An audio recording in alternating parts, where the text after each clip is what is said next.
ספר שקט וסוכה.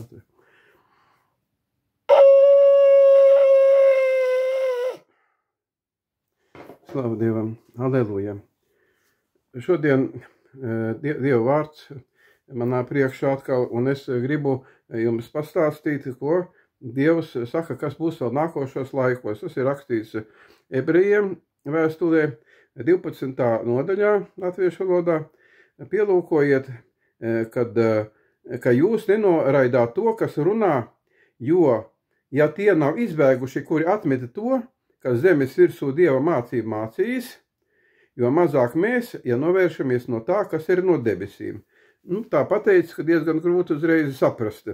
Pielūkojiet, ka jūs nenoraidāt to, tas ir Dievu, ka jūs nenoraidāt, kas runā, jo Dievs runā caur savu vārdu, caur svētiem rakstiem. Jo, ja tie nav izbēguši, kuri atmeta to, ko nav izbēguši Dievu dusmību, kas dzirdēja Dievu vārdu, kas zemes virsū Dieva mācību mācījis, ja, un tur bija pravieši un citi, un visi, kas to atmeta, jo Dievs sūtīja pravieši, viņi pat nosita tos praviešus sev par postu. Un tālāk teica, jo mazāk mēs izbēgsim, tātad, ja nenovēršamies, jo mazāk mēs, ja nenovēršamies no tā, kas ir no debesīm. Tātad, jo ja tie nav izbēguši, kuri atmet, un ko viņa balss toreiz satricināja zemi, bet tagad viņš pasludinājis. Ko viņš ir pasludinājis tagad? Kādas dusmas viņš pasludināja grēciniekiem, ja? Kas gaida grēcinieks vēl priekšā uz pasaules sacīdams. Vēl vienreiz es kustināšu ne tikai zemi, bet arī debesis. Kā rakstīts ir vecā derībā, ka zeme ies kā šūpoles un ies kā piedzērusies, ja? Tas nozīmē, ka daudzi domā, ka pēkšņi būs te polusa maiņa, ja, kad tur ziemeļi tur dienvidu un otrādi, un ka tā rezultātā tas notiks 24 stundu laikā. Citi tā domā, ka tie, kas būs virzemē, viņi tiks noslaucīti ar ūdens masām momentāli. Un arī sasals. Bet mēs redzam, ka Dievs tā ir teicis, ka plūdi vairāk nebūs, tā kā laikā, bet viņš iztaisīs tā, ka zeme ies kā piedzērusies streipoļos, ka būs kā šūpoles. Tas nozīmē, ka būs tādas šausmas, ja? Bet ne tādā mērā, ka cilvēki visi aiziet bojā. No tā neaizies visi bojā, bet būs šausmīga situācija. Bet vārdi vēl vienreiz norāda uz attiecināmā pārvēršanu, tāpēc, ka tas ir radīts, lai paliktu nesatricināms. Tātad mēs redzam, ka vēl vienreiz tas nozīmē, ka tā visa radītā zeme un arī debesis, ja, teiks, ka kustinās ne tikai zemi, bet arī debesis. Es kā cilvēks nesaprotu, kā debesis tiks kustinātas, kas tur notiksies debesīs. Jūs arī lielākā daļa laikam to nevariet aptvērt, bet tā stāv rakstīts, un ja tas stāv rakstīts, tad tā arī būs. Tāpēc saņemiet nesatricināmu valstību, būsim pateicīgi. Tā mēs Dievam patīkam kalposim ar bību un bailēm, jo arī mūsu Dievs ir uguns, kas iznīcina, uguns ēdošs. Tātad, redziet, tā Dieva valstība, ko mēs saņemam, kas ir nesatricināma, tā ir iekš mums, ja mēs esam lūguši Dievam un saņēmuši svēto garu. Dieva valstība ir nesatricināma. Un tā paliks mūžīgi, viņi neviens nesatricinās. Satricināsies zeme, varbūt satricināsies debesis, jā, varbūt, bet kāpēc es saku varbūt? Jo ir atkal apstākļi, jo visu to rada Dievs, un zemi radīs, un debesis, un viņš arī radīs satricinājumus. Priekškām, lai iebiedētu grēciniekus pirmkārt, lai viņi nožēlot savus grēkus, bet ja ne, tad viņš viņus iznīcinās. Un kas ir tie grēcinieki, kas neklaus Dieva vārdam, kas neklaus Dieva praviešiem? Un tāpēc tas viss tā notiksies, bet ir arī savi nosacījumi, un tas ir rakstīts atkal Joēla grāmatā, tas ir 2. nodaļā, viņa priekšā trīc zeme un sakustas debesis, aptumšojas saule un mēnesis un pat zvaigznes zaudē savu spožumu. Te iet runa par to milzīgo tautu, kāda nav nekad bijusi un nebūs uz pasaules, jā, variet palasīt 2. nodaļu, un tas kaujas zirgs, kas lido pāri kalnu virsotnēm, kam no pakaļas nāk uguns ar tādu milzīgu troksni, kur paliek oāzes vietā tukšnesis, jā, tā kā raķetes tagad ir tādas ar lāzeriem vai vēl kādiem citiem masu iznīcināšanas līdzekļiem, jā, tā tautai būs, jā, un tālāk ir tas turpinājums. Viņa priekšā trīc zeme un sakustas debesis. Tad te nav runa varbūt par visām zvaigznēm, bet varbūt par atmosfēras slāņiem, varbūt vēl par kaut ko, es nezinu. Tur dažādi tulkojumi, es tik smalki neesmu iedziļinājies, bet aptumšojas saule, jo mēs nezinām, kā tas aptumšojas, vai nu pati saule, vai būs tāda atmosfēra priekšā, un mēnesis un pat zvaigznes zaudē savu spožumu. Tā kā tas process būs acīm redzams, bet tālāk ir atkal rakstīts, ka, un tas kungs liek atskanēt savai balsī, saviem pērkoniem, savu karaspēku priekšā. Liels un varens ir viņa karaspēks, daudz ir viņa pavēļu izpildītāji, liela ir tā kunga diena un ļoti briesmīga. Kas gan var tajā pastāvēt? Bet arī vēl tagad, saka tas kungs, arī vēl tagad, jebkurā brīdī, tas ir tūkstošiem gadu, no tā brīda, kad tas tika pasludināts jau, vēl uz priekšu arī tas viss darbojās šis vārds, griezieties atpakaļ pie manis no visas savas sirds ar gavēšanu, asarām, nožēlām un sērām. Tad visur ir pieprasīts, lai mēs raudam, gavējam, nožēlojam grēkus, grēku nožēlojam, tas nav tikai formāli, piedod un tā, bet tas ir atgriezties negrēkot vairāk, kas nodarbojas ar zakšanu, ar maucību, ar homoseksuālismu, ar elgdievību, ar buršanos un tā tālāk un tā joprojām, kur ir minēti visi tie grēki, viņiem te ir jāatstāj, jānožēl, un tas nozīmē atstāt viņus. Ar gavēšanu, kad cilvēks gavē, viņš var savaldīt savu miesu, savu grēcīgo iekāri. Un tādā veidā cilvēks caur gavēšanu var attīrīties, un caur Jēzus Kristus asinīm, ka viņš piedalās vakarēdienā svētā mīlestībā, ka teica, kas neēdīs manu miesu un nedzers manas asinis, debesīs neieies. Mēs pielaužam maizi un sakam, tā ir Kristus miesa, un paņemam sulu un vīnu, un sakam, tā ir Kristus asinis, vai Dievs svētī.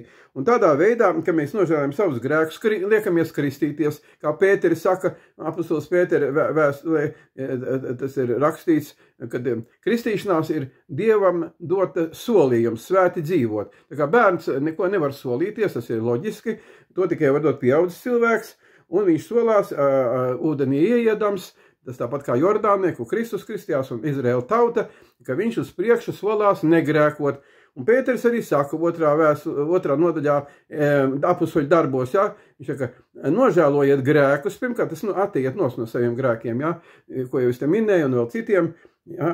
Nožēlojiet grēkus, liecieties kristīties, ja? Tad dodiet Dievam solījumu svēti dzīvot, un jūs saņemsiet svētā gara dāvanu. Tad apustuļi pēc tam, viņi bija kristījušies liela daļa, es domāju, viņi pēc tam gāja uz Jeruzalem un lūdz, lai Dievs dod svēto garu. Un pēc tam, kad nonāca svētais gars, viņi sāk runāt dažādās mēlēs. Un par svētā gara dāvanām ir rakstīts 1. vēstulē korintiešiem īpaši, tur arī īpaši 14. nodaļa, kā var iegūt svētā gara dāvanas. Un Jēzus Kristus teica, kas prasīs tēvam svēto garu, viņš akmeni vai čūsku nedos. Kā, jā, lūdzu, Dievs kristī man ar svēto garu, ja jūs esiet izpildījušos nosacījumus, ko jau es minēju, tas ir grēku nožēla, kristība, un jums vēl trūks svētais gars, tad lūdziet, un Dievs jums dos svēto garu. Un ir teicis, kam nav svētā gara, tas viņam nepieder, tas ir rakstīts vēstulē romiešiem 8. nodaļā, 8. pants, un arī Nikodemam viņš atbild Jāņa evaņģēlijā 3. un 4. nodaļā, apmēram tā, ka tur rakstīts, ka kas var izglābties, kas nepiedzimst no ūdeni un no svētā gara, debesīs neieies, Jēzus viņam atbildēja. Tā kā ir vajadzīgs nožēlot grēkus, kristīties, un lūgt svēto garu.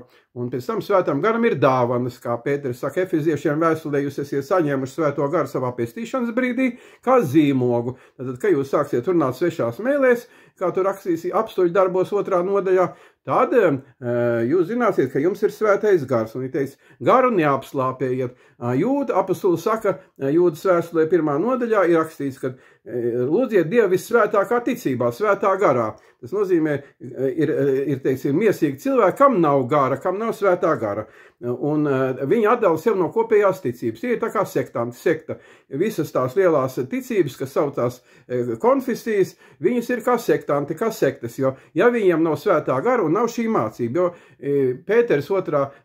Pētera vēstulē 3. nodaļā saka, ka pēc Dieva dotās gudrības, ko raksta apustulis Pāvils, daudz sagroza šo mācību paši priekš savas bojājas. Un 1. vēstulē korintiešiem apustulis Pāvils raksta, kad 14. nodaļā, ka to, ko es jums rakstu, ir Dieva pavēles.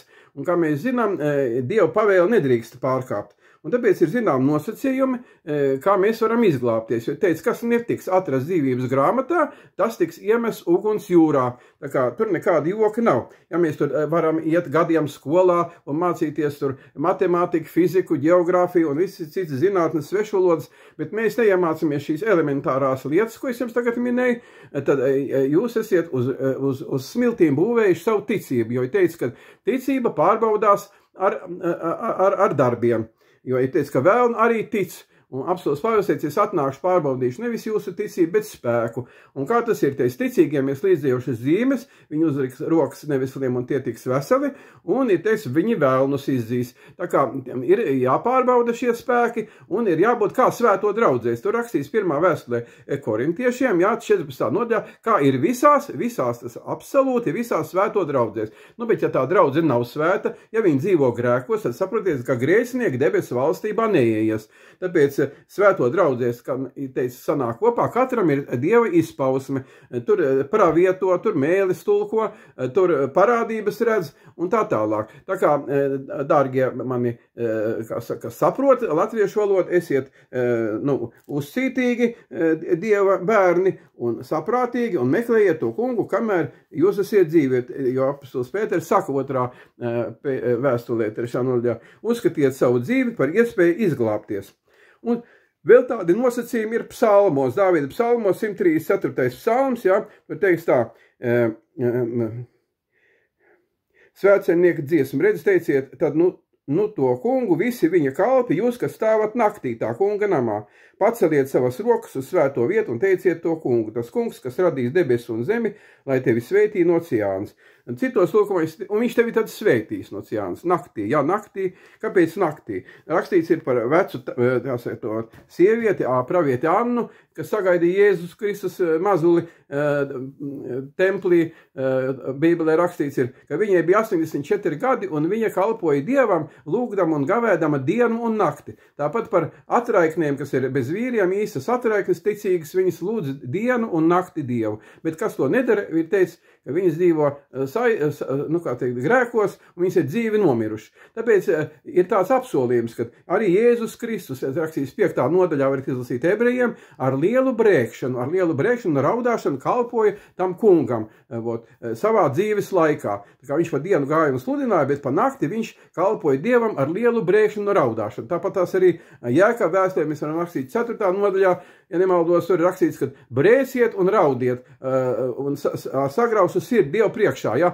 Un ja es arī teicu vēl tur, kā saka, viņš saka, neraudiet par sevīm, bet par saviem bērniem, neraudiet par maniem, bet par sevīm un saviem bērniem, jā, brēsiet, ja? Kad viņu veida uz Golgātu, uz nokaušanu. Tā kā redziet, ir savi nosacījumi, un vēl citās vietās arī par to ir pastāstīts, jo uz ko Dievs vērš uzmanību, uz mūsu patiesu, uz grēku nožēlu, uz to, ka mēs lūdzam Dievu par saviem bērniem, mazbērniem, mazbērniem, par saviem līdzpilsoņiem, par savu tautu, par brāļiem, māsām un par valdībām, lai mēs mierīgi svētie dzīvotu. Un tāpēc mēs varam arī palūgt tagad, lai Dievs runā uz tiem valsts vīriem, kas šeit ir Latvijā un visā pasaulē, īpaši Latvijā, lai viņi kalpo tam kungam, lai viņi ir gudri un gudrība nāk no svētā gara. Jo ir teicis psalmos atkal, kad bezprātis teica savā sirdī, Dieva nav. Un tāpēc, lai Dievs dod viņiem gudrību, ka viņi atzīst to kungu, un to kungu ir atzīst ar viņu likumiem, un lai viņi ir svētīti, jo teica, svētiet valdības, svētība ir tas, ka mēs pasludinām, lai viņi ir gudri, lai viņi ir izglābti, un lai viņi valda tā, ka mums nav ne kara, ne bada, ne citas likstas, lai Dievs viņiem dod šo gudrību, mēs svētījam un pasakam ar savām lūpām, jo Bībelē teica, pasakiet ticībā kalnam, un viņš iekritīs jūrā, ka mums ir jāpasaka, mums ir jāpliecina ar savām lūpām, nevis negatīvais, kad viņi ir tādi vai šādi, kā bieži cilvēki pēc savas miesīgās iegribas to dara, visādīgi nolādēdam cits cilvēks. Un sakiet, mēs atceļam savus lāstus pret valdībām, pret visiem līdzcilvēkiem un svētījam visu, ko mēs esam lādējuši un nosodījuši. Un svētījam šo valdību, šo zemi, lai nāk šeit ticība, lai nāk mūsu kunga Jēzus Kristus vara, un lai te nav ne posta, ne viņa dusmas, ka viņa dusmas šeit neizlejās, lai cilvēki nožēlo grēkus, kas ir grēkojuši, lai atgriežās mūsu kunga Jēzus Kristus vārdā, lai šī zeme un šie cilvēki tiek svētīti. Un esiet jūs arī svētīti, caur to, ka jūs izpildiet tā kunga gribu un ar savām lūpām to apliecināt mūsu kunga Jēzus Kristus vārdā. Āmen.